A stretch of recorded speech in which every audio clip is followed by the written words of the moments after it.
Yes. सो आज हम लोग पढ़ेंगे आपके साथ club foot. Club foot club foot basically club foot popular नाम है, जबकि इसका असली नाम क्या है? CTEV। CTEV मतलब कि कंजेनिटल टैलेप्स इक्वाइनो वेरस। कंजेनिटल टैलेप्स इक्वाइनोवेरस, ये सारी चीजें मैं एक्सप्लेन करूंगा। पहले हम लोग सारी डिफॉर्मिटीज को जरा एक बार देख लेंगे, राइट। पहली बात तो क्या, कंजेनिटल मतलब बचपन से, टैलेप्स मतलब something related with the feet. देखो जो वर्ड पेस है, PES, पेस, पेस का मतलब फीट, पैरों से है, राइट। इक्वाइनोवेरस, ये सारी डिफॉर्मिटीज मैं अभी आपको दिखाऊंगा आने वाली कुछ इमेजेस में, बट पहले इसके बारे में जान लेते हैं। क्लब फुट क्या है? It is the most common congenital orthopaedic disorder in India. दुनिया भर में डेवलपमेंटल डिस्प्लेसिया ऑफ हिप है, परंतु इंडिया में it is the club foot. It is the club foot, India में ये क्लब फुट है। अब इसका क्या पढ़ते हैं? Most common cause idiopathic. क्यों होता है अभी बहुत ज्यादा विस्तार से किसी को भी नहीं मालूम। हाँ, ये जरूर मालूम है कि मोस्ट कॉमन एसोसिएशन और कौन सी बीमारी है जो कॉमनली इसके साथ एसोसिएट होती है? Neural tube defect. आप पढ़ते हैं माइलोसील, माइलोमेनिंगोसील, मेनिंगोसील, ये सब क्या है? Neural tube defect. तो इनके साथ क्लब फुट होने के चांस बहुत ज्यादा बढ़ जाते हैं। तो this condition is more common in males, right, specially first born males. दूसरा क्या है? This condition is more commonly bilateral. More commonly bilateral, more commonly bilateral. जो डिफॉर्मिटीज हैं वो सारी हम लोग अभी देखेंगे, परंतु उसके पहले कुछ इमेजेस देखते हैं। उससे क्या डिफॉर्मिटी समझने में थोड़ी सी आसानी होगी। देखो जी, पैर अंदर की ओर मुड़ा हुआ। आगे और देखते हैं। ये मेन इमेज है जो हमारे देखने वाली है। देखो जी, ये क्या हुआ? बॉडी का मिड पॉइंट मान लीजिए। आप देखो कि जो पंजे हैं, फिंगर्स, टोज, बिल्कुल मिड लाइन के पास आ गए। एडक्टस, एडक्टस मतलब बिल्कुल बॉडी के मिड लाइन के पास आ गए, राइट। इसमें देखिए आपको पता लग रहा है कि कंडीशन बाइलेटरल है, दोनों तरफ है। टैलिप्स मतलब something related to the feet, fine. Talus bone involve है, ऐसे भी याद कर सकते हैं। अब देखो बच्चे में क्या होता है? पैर मुड़ा हुआ है अंदर की ओर, ये हमारे पेशेंट में नहीं होती। ये क्यों दिखाई गई? मैंने आपको टैलिप्स वेरस, टैलिप्स वैल्गस इसलिए दिखाया ताकि कंपेयर हो सके। अब देखो टैलिप्स वैल्गस की ओर, इसमें क्या है? पैर बाहर की ओर हैं, जबकि हमारे बच्चे में जो हमारा पेशेंट है, जो हम कंडीशन पढ़ रहे हैं, पैर क्या है? अंदर की ओर। तो मतलब क्या हुआ? टैलिप्स वेरस। आगे देखिए, मान लीजिए ये क्या है? सरफेस, जमीन, फाइन। ये क्या है? टैलिप्स कैल्केनियस मतलब हील टच कर रही है, पंजे टच नहीं कर रहे। ये हमारे पेशेंट में नहीं होता, ये होता है इक्वाइनस, इक्वाइनस, फाइन। कंजेनिटल टैलिप्स इक्वाइनोवेरस, टैलिप्स इक्वाइनोवेरस। तो ये रहा इक्वाइनस की हील टच नहीं कर रही, फाइन। तो ये क्या हो गया? इक्वाइनस, और ये क्या हो गया? वेरस। तो शायद अभी तक डिफॉर्मिटी समझने में थोड़ी बहुत आसानी हुई होगी। आगे चलते हैं। देखो वही most common cause club foot का इडियोपैथिक, फाइन। ये बाकी सारे कॉजेज हैं, बाकी सारे कॉजेज हैं, इतना डिटेल में अभी हमें नहीं पढ़ना है। सिर्फ इतना याद रखना है कि मोस्ट कॉमन एसोसिएशन किसके साथ है? Neural tube defect. अब इसमें अलग अलग तरह की जो डिफॉर्मिटीज हैं उसका निमोनिक क्या बनाया गया है? उसका निमोनिक बनाया गया है केव, केव। मैं आपको साथ साथ बना के बताऊंगा, साथ साथ बता के बताऊंगा, फाइन। देखो पहले इसको पढ़ लेते हैं क्विकली। केवस, केवस का मतलब क्या है? Exaggerated medial longitudinal arc. देखो इधर बना लेते हैं नॉर्मल। तो देखिए कैसे। देखो नॉर्मली मेरा और आपका पैर कुछ इस तरह का होता है, फाइन, ये जमीन को टच कर रहा। इस बच्चे का पैर कैसा हुआ? Like this. देखो, ये है एग्जैजरेटेड आर्क, एग्जैजरेटेड आर्क, जिसको हम क्या बुलाते हैं? केवस। सामान्यतः बच्चों के पैर या मेरे, आपके, हम सब के पैर इस तरह के होते हैं। फाइन, आगे की ओर देख रहे पंजे।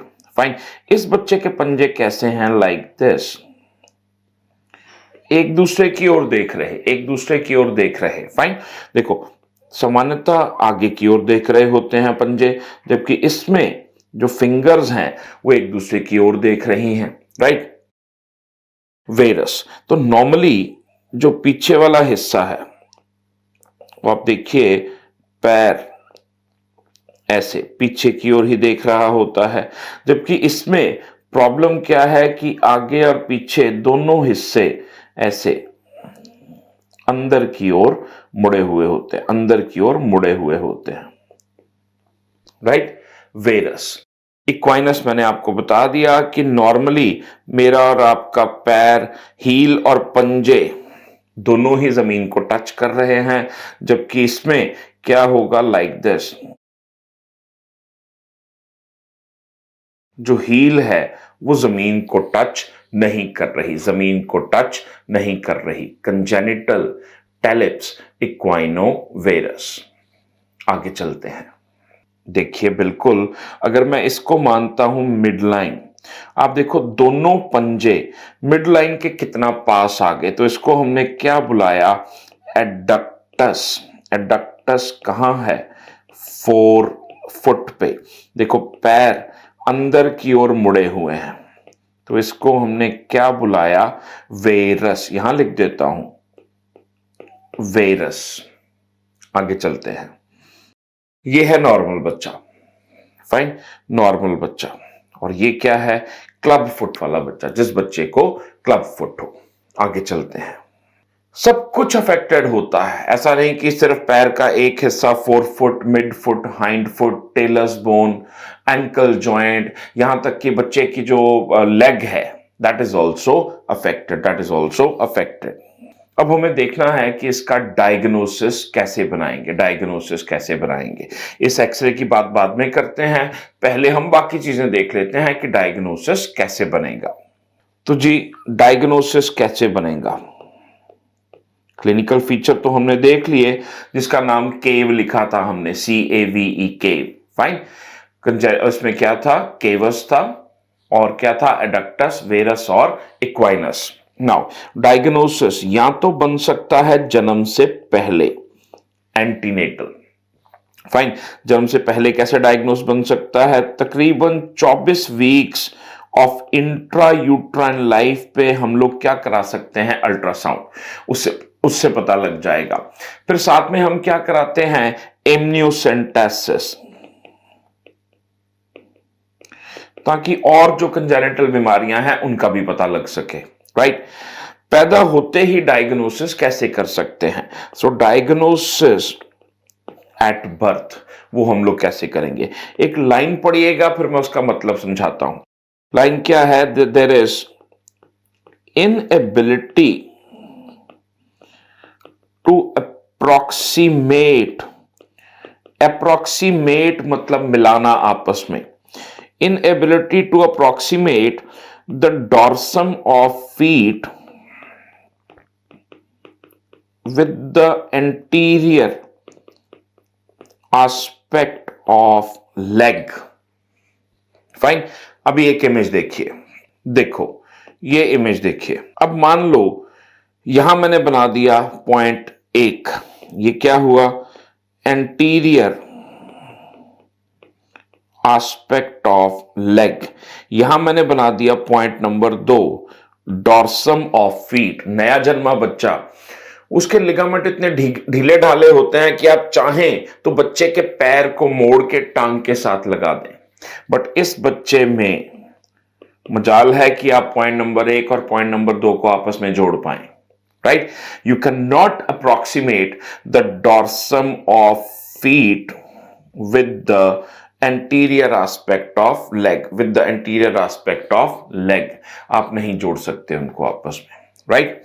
फिर और हमें क्या करना है, हमें देखना है काइट एंगल, एक्सरे कराएंगे, काइट एंगल देखेंगे। काइट एंगल क्या रहता है, नॉर्मल वैल्यू है उसकी 20 से 40 डिग्री तक, जबकि इस पेशेंट में ये वैल्यू 20 डिग्री से भी कम रह जाएगी, 20 डिग्री से भी कम रह जाएगी, right. All said and done, बच्चा हमारे पास डायग्नोसिस बनाने नहीं इलाज करवाने आया है, राइट। अब इलाज हम लोग उसका कैसे करेंगे, इलाज करने के अलग अलग तरीके पहले देखते हैं। फ्रेंच टेक्निक आजकल यूज नहीं करते, आजकल यूज नहीं करते। तो इसमें क्या करते थे हम लोग, बस ऐसे किसी तरह पकड़ पकड़ के खींच खींच के उसको सीधा करने की कोशिश करते थे, और एडहेसिव टेप से किसी तरह उसको मोड़े रखने की कोशिश करते थे। बिल्कुल यूज नहीं होती आजकल, बिल्कुल यूज नहीं होती। फिर इलाज का क्या तरीका आया, फिर आया इलाज का तरीका kites method. Kite method, kite method में क्या होता था, ये भी किस पे बेस्ड था, मैनिपुलेशन बाय मदर। बच्चे की मदर को ही कहते थे कि जब भी बच्चे को दूध पिलाओ, बच्चे के पैर को थोड़ा थोड़ा सा मोड़ के सीधा करने की कोशिश करो, फ्लॉप एकदम। जैसे मदर बच्चे के पैर को मोड़ती, बच्चा रोने लगता, टोटल फ्लॉप हो गया। अभी जो आजकल हम यूज कर रहे हैं मेन, वो क्या है जी, पोंसेट्टी मेथड। पोंसेट्टी मेथड बचपन से, पहले दिन से ही, जैसे डायग्नोसिस बन गया, इलाज मदर नहीं करती हैं, इलाज करता है डॉक्टर, राइट। तो इसमें क्या क्या तरीका है, पहला, सबसे पहले हमें क्या करना है, सीरियल कास्टिंग, प्लस्तर लगाना है। हर 2 हफ्ते से लेकर 4 हफ्ते के बाद उस प्लस्तर को बदल देना है। देखते हैं कैसा प्लस्तर लगाना है। देखो जी, जैसे ही बच्चा आया, डायग्नोसिस बन गया, तो क्या करना है, आप इसका देखिए, ये मैं एक तीर बना देता हूं, किधर की ओर जा रहा है, इस तीर की डायरेक्शन देखेंगे। हमने क्या किया, प्लस्तर लगा दिया, देखो जी, प्लस्तर लगा दिया। फिर 2 से लेकर 4 हफ्ते के बीच में बच्चे को बुलाया, पैर थोड़ा सा मोड़ा और हमने फिर से प्लस्तर लगा दिया। फिर 2-4 हफ्ते तक वेट किया, फिर बच्चे को बुलाया, फिर प्लस्तर लगा दिया, फिर प्लस्तर लगा दिया। तो थोड़ी बहुत डिफॉर्मिटी आप देखिए इसमें धीरे धीरे करेक्ट हो रही है, करेक्ट हो रही है। देखो मैं एक और एंगल बनाता हूं। पहली इमेज में जब आया बच्चा, तो टांग और पैर का ऐसा एंगल था। दूसरी इमेज में आप देखिए कि जब आया बच्चा, टांग और पैर का ऐसा एंगल था।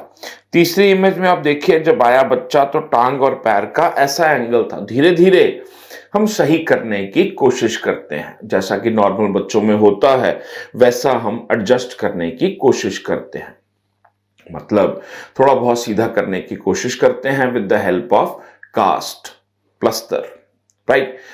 अब हमने सीधा तो कर लिया, लास्ट इमेज को आप देखिए, ऐसा लगता है कि हमने बिल्कुल सीधा कर दिया।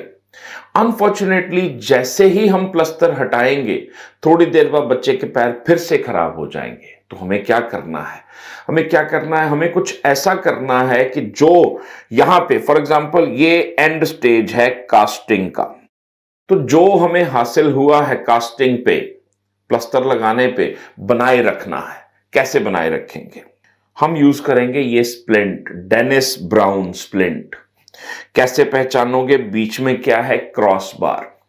अब डेनिस ब्राउन स्प्लिंट जो है 24 घंटे लगी रहेगी, 7 दिन हफ्ते के और 24 घंटे रोज के, फाइन।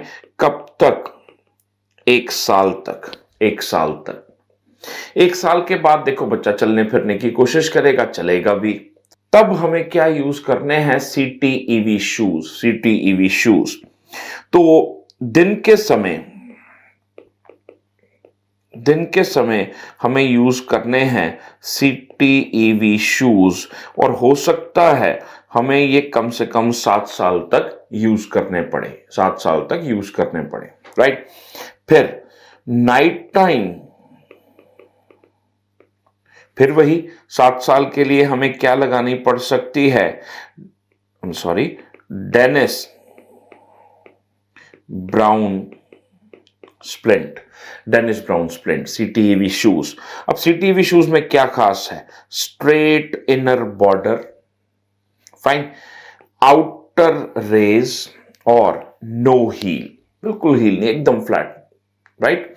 CTEV shoes. कई बार क्या होता है कि बच्चा आता है बहुत ही लेट, बच्चा आता है बहुत ही लेट। तो अगर बच्चा हमारे पास आता है 1 से लेके 5 साल तक में, 1 से लेके 5 साल तक की उम्र में, राइट, तब हमें क्या करना है? तब हमें सर्जरी ही करनी पड़ेगी। कौन सी सर्जरी करेंगे? पोस्टीरोमीडियल सॉफ्ट टिश्यू रिलीज। हम लोग कौन सी सर्जरी करेंगे? पोस्टीरोमीडियल सॉफ्ट टिश्यू रिलीज। अब इसमें आपको नाम याद करने हैं कौन से? टर्कोज ऑपरेशन या McKay's extended release operation, McKay's extended release operation. 5 साल के बाद अगर बच्चा आता है, 5 साल के बाद अगर बच्चा आता है, तब हमें क्या करना पड़ता है? हड्डियों को काटना पड़ता है, ऑस्टियोटोमी करनी पड़ती है। देखिए कैसे। मान लीजिए बच्चे का पैर ऐसे कर्व्ड है, हम कैसे चाहते हैं बच्चे का पैर सीधा हो जाए, तो हमें करना क्या है? ऐसे ये वाला हिस्सा काट लेना है। देखिए ये वाला हिस्सा काटने के बाद बच्चे के पैर किस तरह के बचेंगे, लाइक दिस। बच्चे के पैर इस तरह के बचेंगे। देखो ये वाला हिस्सा आपने काट लिया, राइट। अब इसके बाद आप क्या करेंगे? इसको मोड़ देंगे। कैसे मोड़ेंगे? ऐसे। कैसे मोड़ेंगे? ऐसे, राइट। अब बच्चे का पैर बिल्कुल सीधा हो जाएगा, बिल्कुल सीधा हो जाएगा। ऑस्टियोटोमी, ऑस्टियोटोमी आपको क्या याद रखने हैं? नाम। ऑस्टियोटोमी नेम्ड सर्जरीज कौन सी हैं? Lichtblau operation, Dwyer's osteotomy, Dwyer's osteotomy, Evans Dillwyn operation, Evans Dillwyn operation. जैसे ही बच्चा बड़ा होता है तब हमारी ये सर्जरी का कोई फायदा नहीं होता। तब हमें क्या करना पड़ता है? अगर जैसे ही बच्चा हुआ 10 साल का, तब हमें क्या करना पड़ेगा? एक सर्जरी है, triple arthrodesis. Triple arthrodesis, 3 joint को हमें फ्यूज करना पड़ता है। कौन से 3 joint? TNTCCC, talo navicular, टेलोकैल्केनियल,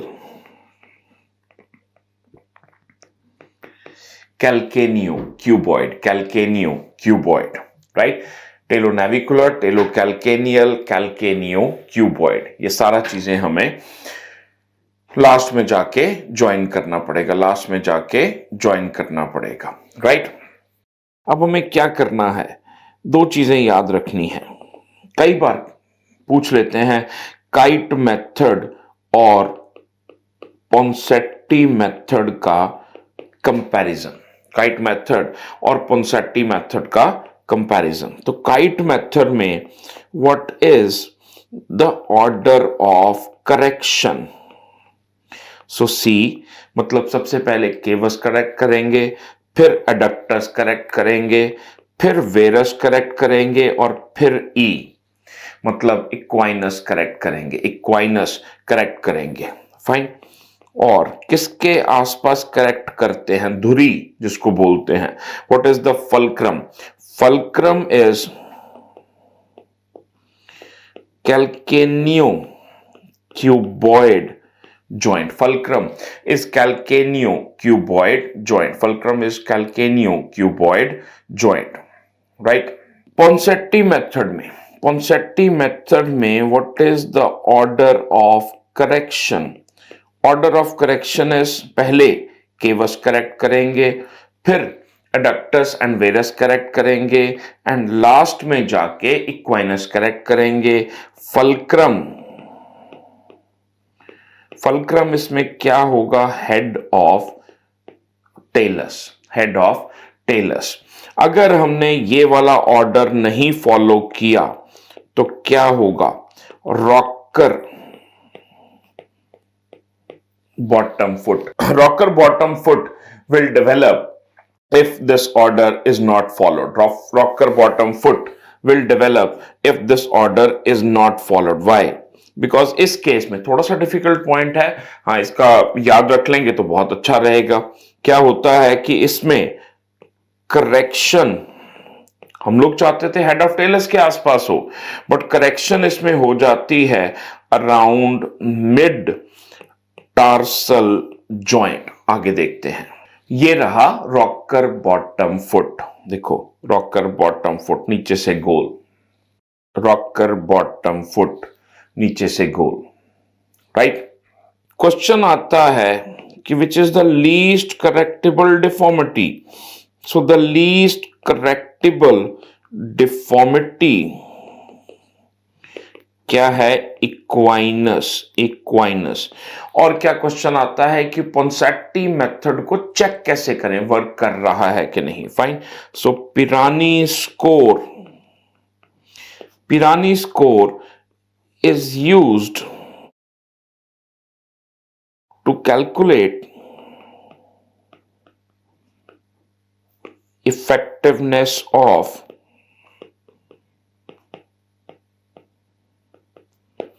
Ponseti method, right. एक बार कुछ इमेजेस देख लेते हैं।